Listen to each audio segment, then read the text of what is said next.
Seswang, good morning. Itlog po siya dami.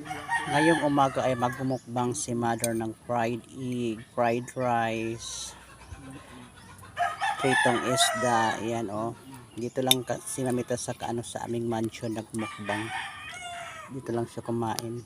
Mga kaseswang, nagdiskarte si mamita daan ng lagyan ng kanyang kanin sa una niyang linagay yung yung plato oh. Masarap mamita? Masarap eh. Masarap daw oh. Prito isda po. Favorite ni mamita kasi yung pritong isda. Yan. Sarap ng kain ni Mother ngayong umaga. Tapos pritong fried rice. So, isa sa mga favorite kasi ni mamita pag fried rice.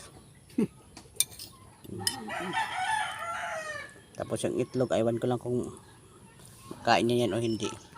Ang tangkay pang itlog.